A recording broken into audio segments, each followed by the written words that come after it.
제16장.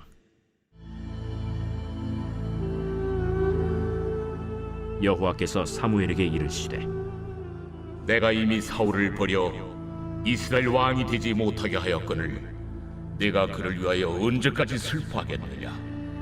너는 불에 기름을 채워가지고 가라. 내가 너를 베들레헴 사람 이새에게로 보내리니 이는 내가 그의 아들 중에서 한 왕을 보았느니라. 내가 어찌 갈 수 있으리이까? 사울이 들으면 나를 죽이리이다. 하니 여호와께서 이르시되, 너는 암송아지를 끌고 가서 말하기를 내가 여호와께 제사를 드리러 왔다 하고 이새를 제사에 청하라. 내가 네게 행할 일을 가르치리니 내가 네게 알게 하는 자에게 나를 위하여 기름을 부을지니라. 사무엘이 여호와의 말씀대로 행하여 베들레헴에 이르매 성읍 장로들이 떨며 그를 영접하여 이르되, 평강을 위하여 오시나이까? 평강을 위함이니라. 내가 여호와께 제사하러 왔으니 스스로 성결하게 하고 와서 나와 함께 제사하자 하고 이새와 그의 아들들을 성결하게 하고 제사에 청하니라. 그들이 오매 사무엘이 엘리압을 보고 마음에 이르기를, 여호와의 기름 부으실 자가 과연 주님 앞에 있도다. 여호와께서 사무엘에게 이르시되, 그의 용모와 키를 보지 말라. 내가 이미 그를 버렸노라.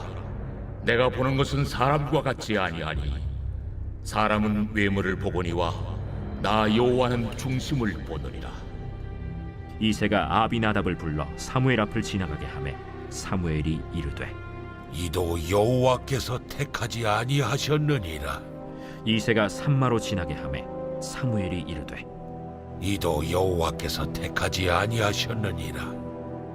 이새가 그의 아들 일곱을 다 사무엘 앞으로 지나가게 하나 사무엘이 이새에게 이르되, 여호와께서 이들을 택하지 아니하셨느니라. 내 아들들이 다 여기 있느냐? 아직 막내가 남았는데 그는 양을 지키나이다. 사람을 보내어 그를 데려오라. 그가 여기 오기까지는 우리가 식사 자리에 앉지 아니하겠노라. 이에 사람을 보내어 그를 데려오매 그의 빛이 붉고 눈이 빼어나고 얼굴이 아름답더라. 여호와께서 이르시되, 이가 그니 일어나 기름을 부으라. 사무엘이 기름 뿔병을 가져다가 그의 형제 중에서 그에게 부었더니 이날 이후로 다윗이 여호와의 영에게 크게 감동되니라.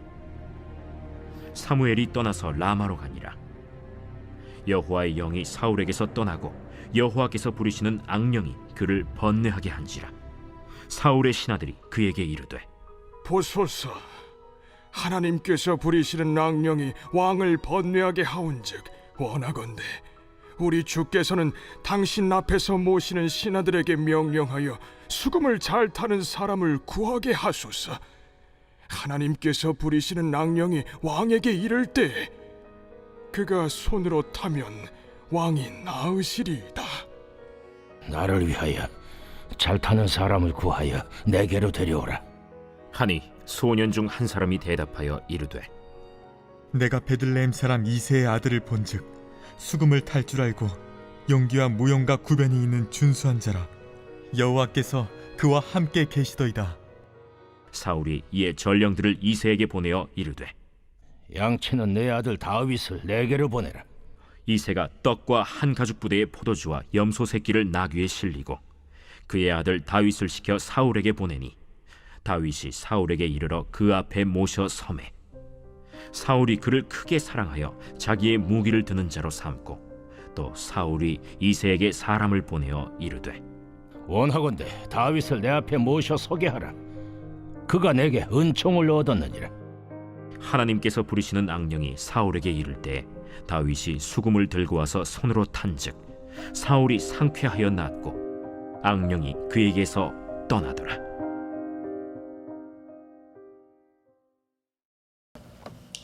할렐루야. 이른 새벽 우리 주님 전에 오신 우리 믿음의 성도님들을 환영하고 축복합니다. 한 세대가 가고 이 다음 세대로 이어지는 과정에는 아마 많은 변화들이 있을 것입니다. 이 세대를 대표하는 인물이 바뀌게 되면 여러 가지 변화가 있지요. 문화도 바뀌고 분위기도 바뀌고 정책도 바뀌기 마련입니다. 이스라엘 초대왕 사울이 시대를 이제는 마감을 하고요. 이 다윗의 시대를 시작하는 과정에서도 이처럼 많은 변화들이 일어나게 됩니다. 이 사울의 시대는 이웃 나라들과 많은 전쟁이 있었습니다. 이 전쟁을 통해서 나라가 좀 경제적으로 중심을 잡아가는 그런 시기라고 한다면 이 다윗 왕의 시대에는 그 이스라엘의 그 나라가 기틀이 잡힌 나라로서요. 이 안정감을 주는 그러한 시대라고 할 수 있겠습니다.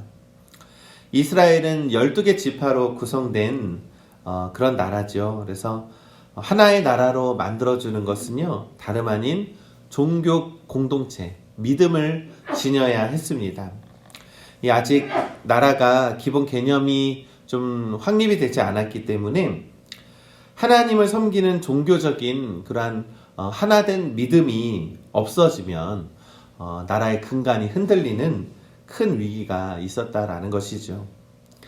이 이스라엘의 종교적 중심을 잡아줄 사람들 중에서 가장 큰 영향력을 행사하는 사람이 다름 아닌 왕이었을 것입니다. 그러므로 사울이 이스라엘의 초대 왕으로 세워진 목적은 이 이스라엘이 온전히 하나님을 잘 섬기도록 모든 국민들이, 모든 백성들이 하나가 되어서 하나님을 믿음으로 잘 섬기는 것이 바로 왕이 해야 하는 그러한 역할이었다라는 것이죠. 그러나 사울은 그 의미를 생각하지 못했습니다.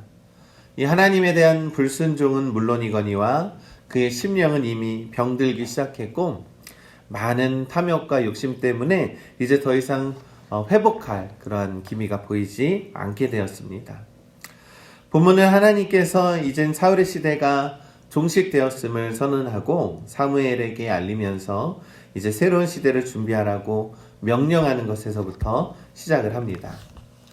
이 사무엘상 16장 1절의 말씀에 여호와께서 사무엘에게 이르시되 내가 이미 사울을 버려 이스라엘 왕이 되지 못하게 하였거늘 내가 그를 위하여 언제까지 슬퍼하겠느냐. 너는 뿔에 기름을 채워 가지고 가라. 내가 너를 베들레헴 사람 이새에게로 보내리니 이는 내가 그의 아들들 중에서 한 왕을 보았느니라 하시느니라. 이 사울이 하나님께 버림을 받았다고 기록이 되었지만 실상은 사울과 이스라엘 백성들이 먼저 하나님을 버린 것입니다. 사무엘상 15장 26절을 보면 사무엘이 사울에게 이르되 나는 왕과 함께 돌아가지 아니하리니 이는 왕이 여호와의 말씀을 버렸으므로 여호와께서 왕을 버려 이스라엘 왕이 되지 못하게 하셨음이니이다.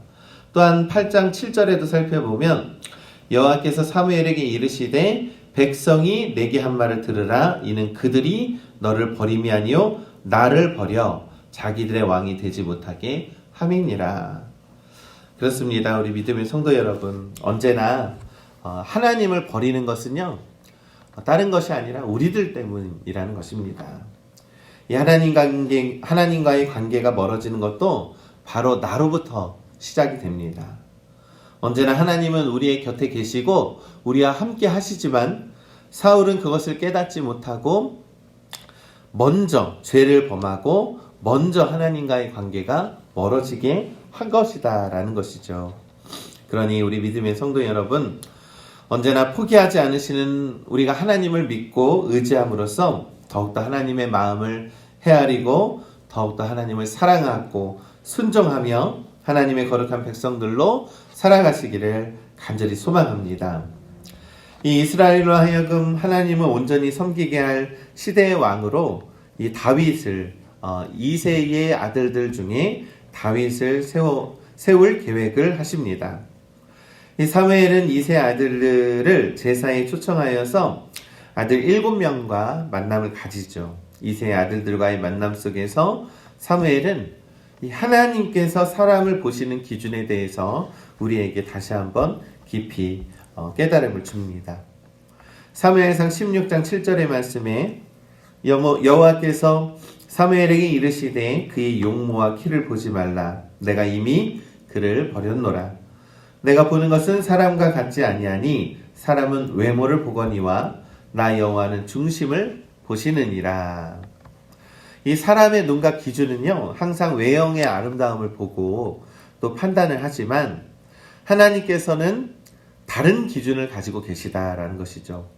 본문은 그것을 중심이라고 말씀을 합니다. 여러분, 여기에서 중심으로 번역되는 이 히브리어의 참 뜻은요, 심장을 의미하는 것인데요. 심장을 의미하는 그 단어의 뜻에는 인간의 모든 내적인 요소를 총칭하는 그러한 뜻을 담고 있습니다. 인간의 내적 요소란 무엇입니까? 인간의 마음이라던가 감정이라던가 지식, 지혜, 양심이라던가 모든 것들을 속해 있다라는 것이죠. 이 하나님께서는 다윗의 내적 요소를 보시고 이스라엘의 왕으로 세우셨습니다. 이 본문을 통해서 볼 수 있는 이 다윗의 내적 요소는요, 바로 첫 번째는 겸손입니다. 이 7명의 이 형들이 있었죠.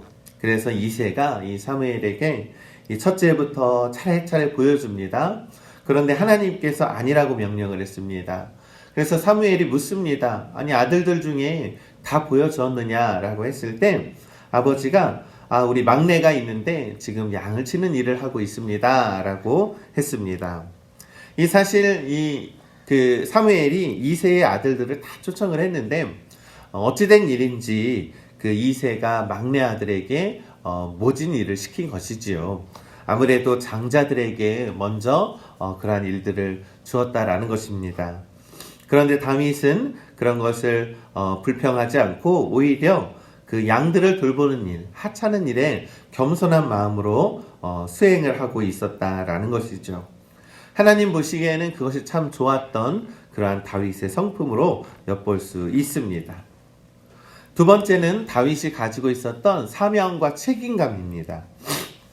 사무엘상 16장 11절의 말씀을 보면 또 사무엘이 이새에게 이르되 내 아들들이 다 여기 있느냐? 이새가 이르되 아직 막내가 남았는데 그는 양을 지키나이다. 사무엘이 이새에게 이르되 사람을 보내어 그를 데려오라. 그가 여기 오기까지는 우리가 식사 자리에 앉지 아니하겠노라. 이 아버지 이새는요, 사무엘에게 다윗을 소개하는 과정에서 다윗을 단지 양을 치는 아이라고 이렇게 기록을 합니다. 이 당시 다윗은 다른 형들과는 비교될 정도로 가장 어렸고 키도 작았고, 그러니까 아버지 이새에게는 기대에 미치지 못했지만 이 양을 지키는 목동으로 사자와 막 곰을 또 물리치기도 하고 양떼를 잘 보호하기도 했던 책임감 있는 그러한 목동이었다라는 것이죠.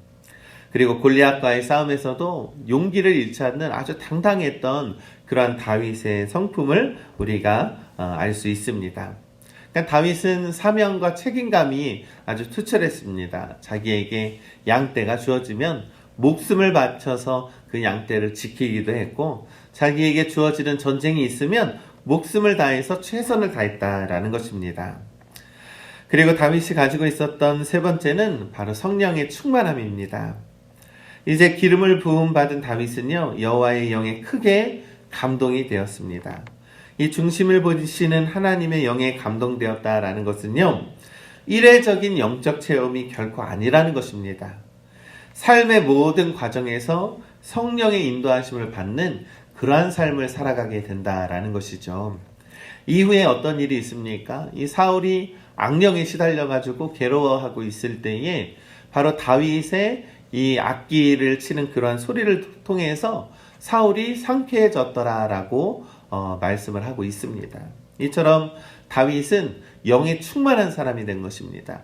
성령에 충만한 사람이 된 것이다 라는 것입니다. 우리 사랑하는 우리 믿음의 성도 여러분, 하나님은요, 이처럼 사람의 중심을 보시기에 참된 지도자로서 그 중심을 보시고 하나님께서 그 중심 가운데에 성령의 충만함을 부어주신다라는 것을 우리가 깨닫게 됩니다. 그러니 나의 중심을 온전히 하나님께 보여드리기를 간절히 소망합니다.